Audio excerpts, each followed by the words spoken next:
नमस्कार। अब तक न्यूज में आपका स्वागत। मैं उसमें से 2 मिनट का समय महाकुंभ हादसे का शिकार लोगों की आत्मा की शांति के लिए खड़े होकर के मौन रखना चाहूंगा। महोदय, आप सीनियर लीडर हैं। अध्यक्ष महोदय, ये अधिकार आपका है। कभी नहीं रही। ये मैंने अधिकार विषय आपका है, मेंशन मुझे करते हुए पूरा भरोसा है इसमें जो श्रद्धालुओं की जान गई है। नहीं, मैं रिजाइन आपको देना चाहता हूँ। नहीं, अध्यक्ष महोदय, नहीं, अभी कि मुझे बोलने के लिए जो समय दिया है, मैं उसमें से 2 मिनट का समय महाकुंभ हादसे का शिकार लोगों की आत्मा की शांति के लिए खड़े होकर के मौन रखना चाहूंगा।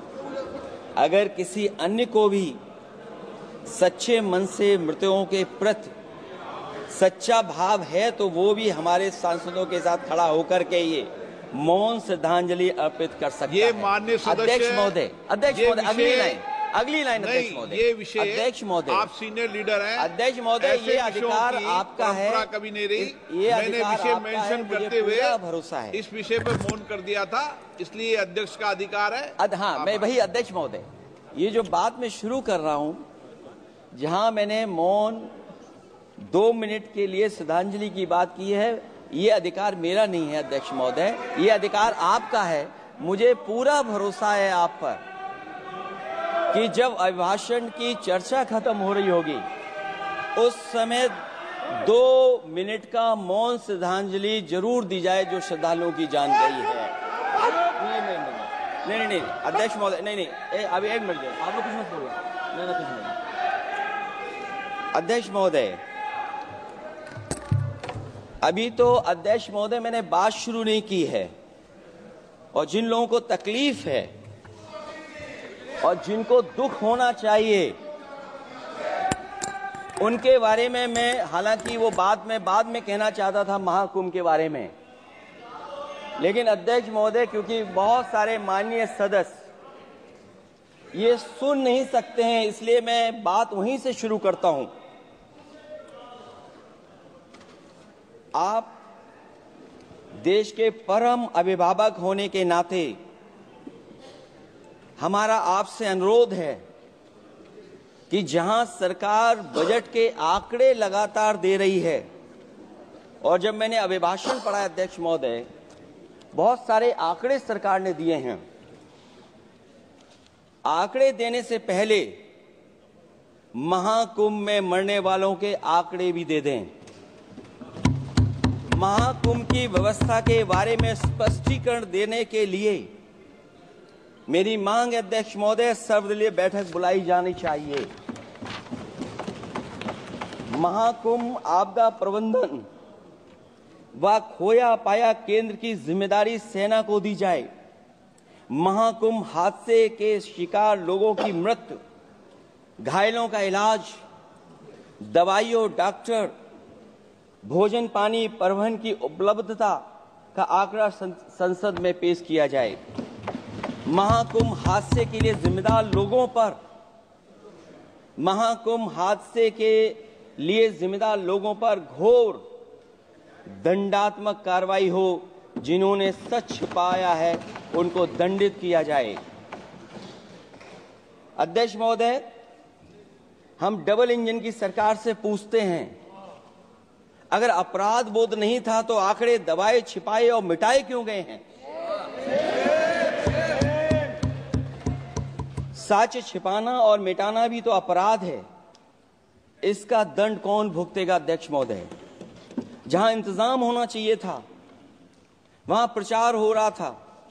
एक धार्मिक समागम में डबल इंजन का राजनीतिक प्रचार अशोभनीय है, निंदनीय है। इतने बड़े हादसे के बाद कम से कम अब तो वो होर्डिंग उतरवा देना चाहिए। अध्यक्ष महोदय, महाकुंभ की जो तैयारी हुई, जो हम लोगों ने जाना वहां पर, महाकुंभ न केवल 144 साल के लिए ये कहा गया, बल्कि ये भी कहा गया कि पहली बार धरती पर इस तरह का डिजिटल और जो आधुनिक चीजें हैं, टेक्नोलॉजी, उसका इस्तेमाल कर करके महाकुंभ होने जा रहा है। सीसीटीवी, ड्रोन, लाइव स्ट्रीमिंग के आधार पर जिनका दावा था कि वो डिजिटल कुंभ करा रहे हैं, वो मृतकों की डिजिट नहीं दे पा रहे हैं। एक तरफ तो जो लोग डिजिटल डिजिटल डिजिटल अध्यक्ष महोदय कहने को थकते नहीं हैं, लेकिन जब कुंभ में इतना बड़ा हादसा हो गया है तो यही सरकार डिजिट नहीं दे पा रही है। हमारे अपने लोग मारे गए हैं, जिसमें परिवार का हर रिश्ता दिवंगत हुआ है। किसी की माता, किसी के पिता, किसी की बहू, किसी की बेटी, किसी का भाई बहन, चाचा चाची। बच्चों के आंकड़े तो अभी तक नदारद हैं। खोया पाया केंद्र ही लोगों को तो नहीं मिल रहा है। जो खोया पाया केंद्र था उसको भी लोग पा नहीं पा रहे, ढूंढ नहीं पा रहे। अध्यक्ष महोदय, कुंभ कोई पहली बार नहीं हो रहा है। कुंभ का आयोजन सदियों से होता आया है। हमारे पौराणिक और हमारे इतिहास के दस्तावेज ये बताते हैं कि समय समय पे जो भी सरकारें रही होंगी, जिसका भी राज रहा होगा अध्यक्ष महोदय, उसने महाकुंभ या इस तरह के कुंभ का आयोजन किया है। एक तरफ तो वो कि जो 144 साल बाद महाकुंभ होने जा रहा है, उसका इतना प्रचार किया। और मैंने तो कई टीवी इंटरव्यूज में, कई समाचार चैनलों पर ये बात सुनने में आई और सुनते रहे हम लोग कि सरकार ने 100 करोड़ लोगों के आने का इंतजाम किया है। और अगर 100 करोड़, अध्यक्ष महोदय, अगर ये बात गलत है तो मैं रिजाइन आपको देना चाहता हूं।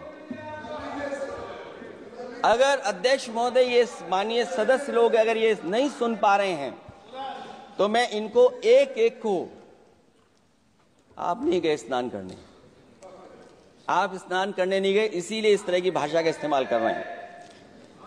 अध्यक्ष महोदय, ये कहा गया कि 144 वर्ष के बाद ये हो रहा है।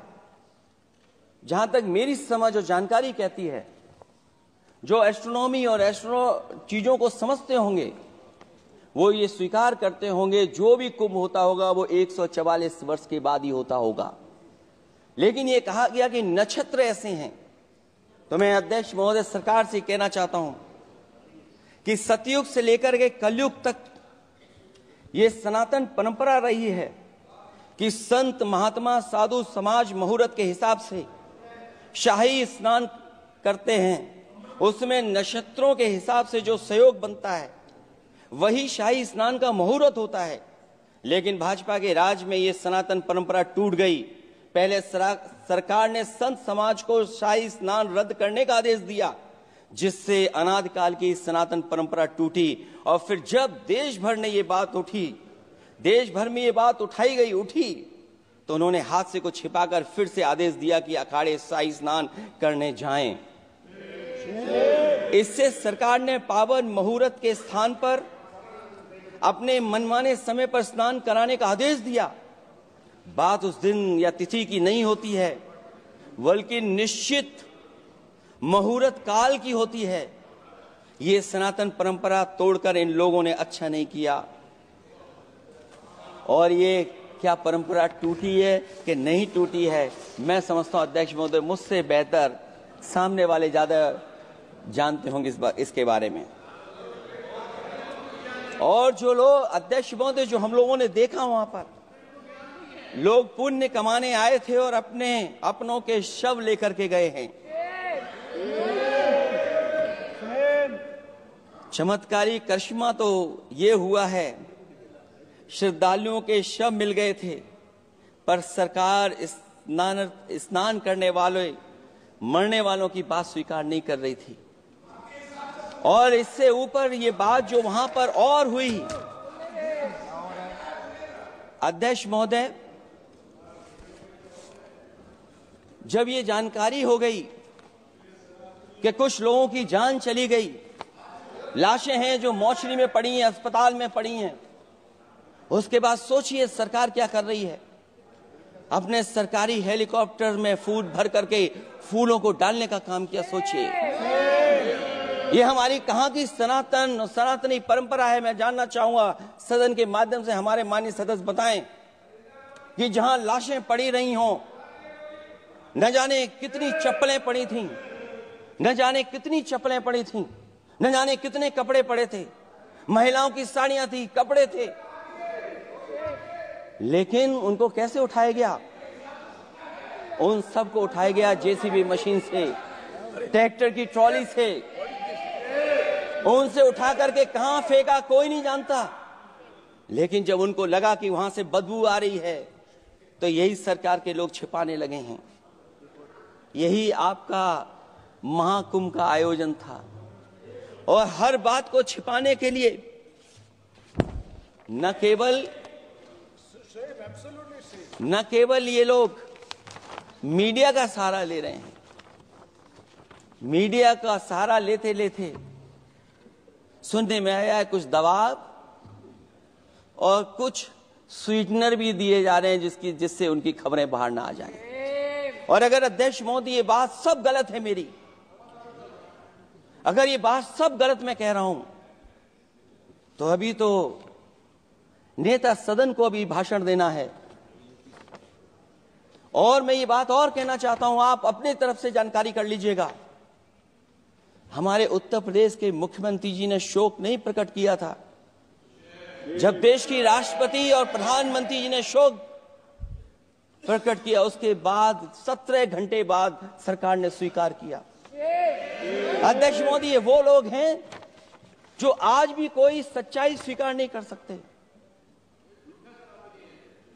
इनका रास्ता क्या है मैं नहीं जानता हूं, कहां ले जाना चाहते हैं।